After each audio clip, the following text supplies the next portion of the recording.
Yaorana, bonsoir à tous et bienvenue dans le journal de Tahiti Nui Télévision. Très heureuse de vous retrouver tout de suite. Le sommaire de ce jeudi. Indignation dans les rangs de la police nationale. Les agents de la DTPN attendent une réponse ferme de la justice après les blessures infligées à leurs collègues par un conducteur. Le suspect vient d'être retrouvé ce soir. Retour sur ce fait divers dans un instant. Nos côtes à l'épreuve de l'érosion. Exemple ce soir à Mahina, à la Pointe Vénus, où le changement climatique se fait ressentir. Une étude a été lancée pour établir une projection d'ici les 30 prochaines années. Autre défi, celui du déplacement des populations. Le succès ce soir de la ligne d'écoute à Lotiti Mama. 1 an d'existence, une cellule qui informe, qui guide et qui rassure 7 jours sur 7, 24 heures sur 24. Les mamans du Fénois témoignent ce soir. Et puis de la pétanque, du handball ou encore du cyclisme. Le jeudi, c'est aussi le moment de prendre des nouvelles de nos sportifs à l'étranger. Et c'est avec vous, Oriano Tefou, Teara Sport. C'est à voir à la fin de cette édition.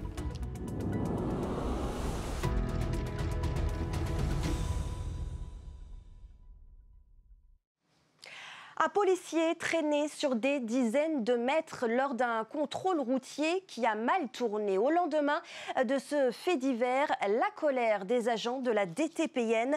Ils s'expriment ce soir et demandent des sanctions exemplaires à la justice.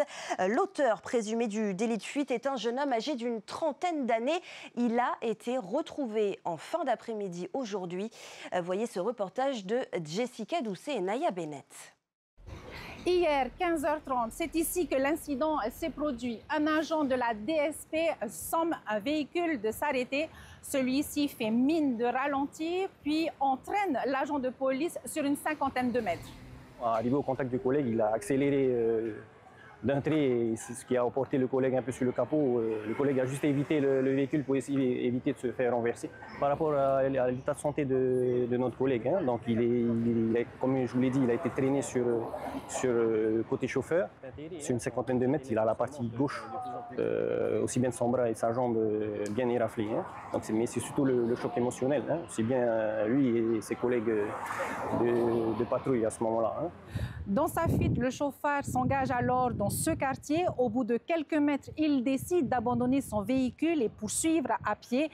Grâce aux caméras de surveillance de la zone, on a pu établir l'itinéraire du fuyard. Les collègues sont partis directement à la recherche du collègue. Hein. En tout cas, les intéressés ont diffusé par radio la plaque d'immatriculation, ce qui a permis aux collègues de partir assez rapidement à la recherche de l'individu. Hein. Ça a duré combien de temps à peu près? Je ne pourrais pas vous dire, ça a duré quand même toute l'après-midi. Hein. Nous sommes très en colère. Je tiens à le souligner, nous sommes très en colère par rapport à ce qui vient de se passer, surtout ici en Polynésie. Selon les informations, c'est ici que les forces de l'ordre perdent les traces du fugitif. Si son identité est connue aujourd'hui, la police attend des sanctions exemplaires contre l'individu, car hier encore, un autre délit de fuite a été enregistré avec cette fois dégradation sur un véhicule de police. Et le suspect a donc été interpellé en fin d'après-midi, peu après 17h, dans la commune de Paea. Selon un communiqué de la procureure de la République, l'homme a déjà été condamné pour des délits routiers. Il a été placé en garde à vue. Une enquête a été ouverte pour tentative d'homicide sur un fonctionnaire de police et refus d'obtempérer aggravé. Opération militaire de grande ampleur. Aujourd'hui, à Tayarapu Est, 200 soldats ont été déployés pour l'exercice Cyclonex, les forces armées qui se préparent à faire face à la saison cyclonique. Et on vient de m'informer que le sujet ne pourra pas être diffusé ce soir. Nous reviendrons demain sur cette opération militaire de grande ampleur.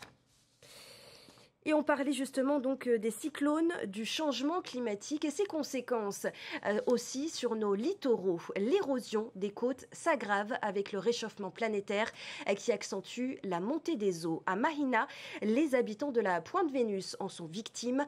Un projet baptisé Nu'umoana est lancé pour anticiper et s'adapter. Thomas Chabrol et Tauhiti Tauniwa Moussan nous en parlent. Dans la baie de Matavai, la grande plage de sable noir, visible dans les années 90, n'est plus qu'un souvenir pour de nombreux riverains. La mer gagne du terrain au fil du temps.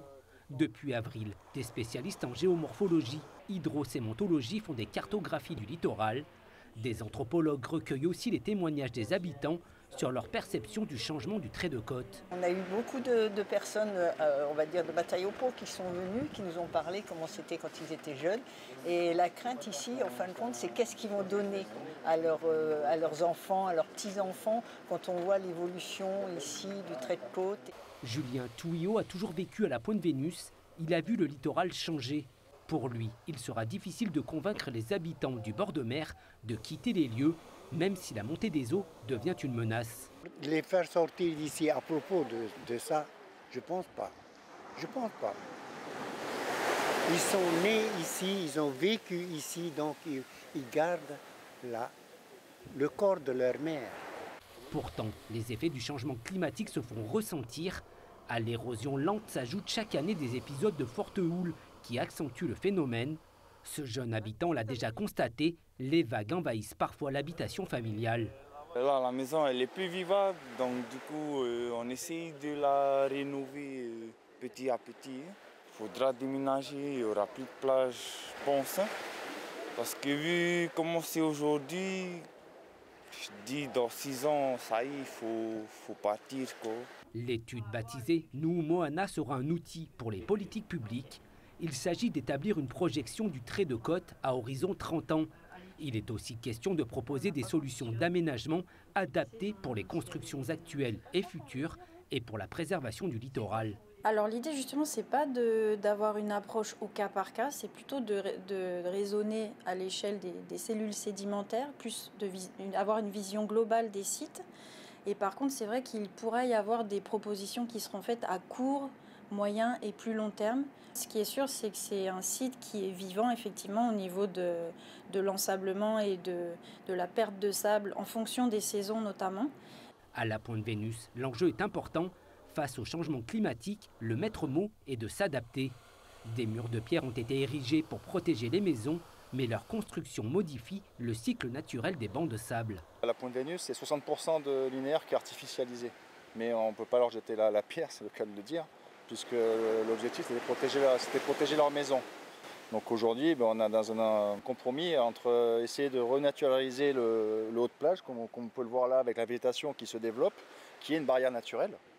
Et puis, qu'est-ce qu'on peut faire? Est-ce qu'il faut enlever l'enrochement et déplacer la maison? Mais des fois, ce n'est pas possible de déplacer la maison. Le long du rivage, des maisons sont déjà très menacées. Rester ou partir, ces propriétaires devront faire un choix à court ou moyen terme. Et les équipes techniques de Nu'u Moana se rendront également sur 6 atolls des Tuamotu. Dans l'actualité également, la 2e édition du Forum polynésien de la cybersécurité. Il a ouvert ce matin sous le chapiteau de la présidence et réunit les professionnels du secteur.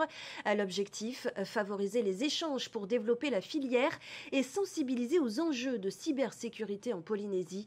Cette année, le forum est organisé par le CLUSIR, le Club de la sécurité de l'information en réseau. Écoutez son président, Bertrand Hersan. Il est au micro de Sam Teinauri. Les missions du CLUSIR, c'est de promouvoir, de sensibiliser l'ensemble des citoyens du Fénois, qui peuvent être des structures privées, des structures publiques, des particuliers. Parce que c'est un besoin de tout le monde de se protéger, d'avoir des bonnes pratiques afin d'éviter une cyberattaque. Aujourd'hui, le numérique est partout et en prédominant, il se développe de jour en jour.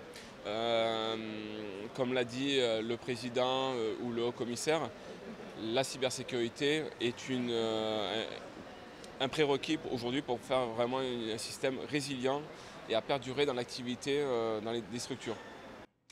Donner le sein, un acte naturel, mais pas toujours facile. C'est pourquoi la cellule d'écoute Allo Titi Mama aide les mamans. Après 1 an de mise en service, le bilan est positif. Le taux d'allaitement en Polynésie serait même supérieur à celui de la France, mais des obstacles subsistent. Nicolas Pérez et Jeanne Tinorua font le point sur la situation. Allo Titi Mama à l'écoute. Allo Titi Mama est la ligne d'écoute destinée aux mamans qui souhaitent être informées sur l'allaitement. Avec plus d'une centaine d'appels en un an d'existence, les 28 professionnels bénévoles prennent le temps de conseiller ces mamans dans le doute. Souvent sur le sevrage, sur des problématiques de douleur, sur des problématiques d'alimentation. Les temps de discussion avec les mamans, ça peut aller des fois jusqu'à 30-45 minutes au téléphone pour pouvoir régler la problématique. Selon l'association, près de 9 Polynésiennes sur 10 allaiteraient leur enfant dès la naissance. C'est 10% de plus qu'en métropole. On a un bon taux à la naissance, un taux aux alentours de 87%, mais on a une chute à 15 jours de 15 points. Et on aimerait pouvoir les aider pour passer ce cap de difficulté, de douleur et tout ça, pour garder un bon chiffre en fait. Une ligne d'écoute d'autant plus importante que l'OMS prône un allaitement jusqu'à 6 mois. Pour Ivanoui, maman d'un deuxième enfant, ces informations sont importantes pour mieux appréhender l'allaitement. En tant que maman, on n'apprend pas à être maman à l'école, donc on découvre tout sur le tas et le fait d'avoir des conseils de professionnels peut quand même aider. Je pense que le plus important, c'est s'adapter à bébé, à ses besoins, à son rythme à lui, à ses envies à lui, et puis s'écouter aussi soi-même. Allo Titi Mama est ouverte 7 jours sur 7, de 8h à 20h et est également disponible sur les réseaux sociaux. 25 ans qu'il fait rêver et voyager les lecteurs polynésiens. Le Salon du Livre a ouvert ses portes ce jeudi sur l'esplanade de Toata et ses questions. Dans un monde digitalisé, le livre trouve-t-il toujours sa place? Intéresse-t-il toujours les jeunes? Des questions au cœur de cette nouvelle édition à laquelle ont répondu les scolaires dans ce reportage de Laure Philibert. Ils sont venus nombreux, malgré la pluie. Les élèves, tous niveaux confondus, ont inauguré ce 25e Salon du Livre, un événement qui attire toujours plus de scolaires grâce à un programme très riche qui suscite l'inspiration. C'est une première pour moi, ça m'intéresse. Quand tu lis un livre, il n'y a que des lettres et tout, c'est toi-même qui imagines ta propre scène de ce que tu lis, tandis que quand tu as des images, il y a déjà tout qui est fait, tu ne peux pas imaginer ce que tu as. Tu peux pas imaginer la scène, comment les personnages ressentent ces émotions. Ce que j'ai découvert, c'est du coup l'amour que les auteurs portent justement au livre. C'est incroyable parce que ce sont des créateurs avant tout, pas que des illustrateurs, mais du coup les auteurs en eux-mêmes, ils écrivent. Et waouh, ça m'impressionne vraiment. Même si au fil des années, les écrans prennent de plus en plus de place dans notre quotidien, le plaisir de la lecture traverse les générations. Des fois, grâce au livre, on peut inventer des histoires dans notre tête. Moi, j'aime bien les histoires où il y a de l'action. C'est ce que je préfère en tout cas. Ils lisent de moins en moins, mais on leur fait découvrir chaque année des histoires un peu différentes pour essayer de les reconnecter à la lecture. Alors c'est vrai qu'à la maison, ils sont happés par les écrans, mais je me dis que si le texte doit passer par les écrans, ça passera par les écrans. Il faut vivre avec son temps. Quand je vois la lumière dans les yeux d'un enfant qui découvre un livre, qu'il soit jeunesse ou adulte, je vois bien qu'il se passe quelque chose. Et c'est ce que Célestine disait ce matin, elle se dit... Le fait que les mots t'emmènent dans un voyage qui est le tien. La cohabitation du digital et du papier est l'une des thématiques au programme de ce salon. Une spécialiste de l'IA dans le monde du livre propose même une conférence. Moi je pense qu'on est à la croisée des chemins, mais surtout sur une réalité digitale, numérique. On a l'arrivée de l'IA. L'IA c'est un vrai sujet. Et presque aujourd'hui, c'est Witty qui disait ça, on a l'intelligence ancestrale versus l'intelligence artificielle. Moi j'ai tendance à croire les anciens. Après c'est à nous aussi d'utiliser l'IA dans tout ce qu'elle peut nous apporter. Par contre, nous on fait très attention à ce que les droits d'auteur ne soient pas spoliés. Le Salon du Livre, c'est jusqu'à dimanche à Toata. Du glamour, de l'élégance, de l'artisanat et du cinéma. La première soirée de la Tahiti Fashion Week a eu lieu hier soir au Liberty, un lieu inédit pour un défilé où les 11 candidates de ce concours ont été révélées portant des créations locales réalisées par le service de l'artisanat. Hotuari'i Colombani a assisté à cette soirée d'ouverture. Ambiance glamour et effervescente hier soir au cinéma Liberty à Papeete. Le public a répondu présent pour découvrir la soirée d'ouverture de la Tahiti Fashion Week 2025, un lancement peu ordinaire entre cinéma et haute couture. Alors la Tahiti Fashion Week, c'est une vitrine pour nous et c'est l'occasion de s'évader dans la création et de se permettre plus de créativité qu'ailleurs. La soirée a débuté avec la projection d'un documentaire dédié aux créateurs locaux et aux 10 années de la Fashion Week en Polynésie. Le film met en lumière leurs inspirations, leur savoir-faire et la richesse culturelle de la mode polynésienne. Ce documentaire, en fait, c'est pour expliquer ce qu'est la Tahiti Fashion Week. On est à Tahiti, au milieu du Pacifique. On fait des défilés de mode, on présente des créateurs, on présente des jeunes femmes aussi qui vont concourir pour être mannequins plus tard. Donc voilà, ça parle de tout ça en fait de façon très légère et très humoristique. C'est une très belle promotion pour la Polynésie en général, pour la mode bien sûr et aussi pour tout ce qui est touristique. Ça démarre avec des images paradisiaques de Tahiti et ses îles. C'est vraiment génial. Puis place au moment fort de la soirée, la présentation des candidates. Cette année, elles ont défilé dans les allées du cinéma entre les spectateurs. Un concept inédit qui a surpris et séduit. C'est une première pour nous, mais déjà les créations et les créateurs qu'on a vu défiler, il y a de belles choses qui vont être créées et montrées vendredi. La première soirée de la Tahiti Fashion Week 2025 commence fort, promettant une édition aussi créative que rayonnante. Et le grand défilé de la Tahiti Fashion Week, lui, aura lieu demain soir à l'hôtel Royal Tahitien. On fait place au sport maintenant. Te Ara Sport, c'est tout de suite et c'est avec Oriano Tefao.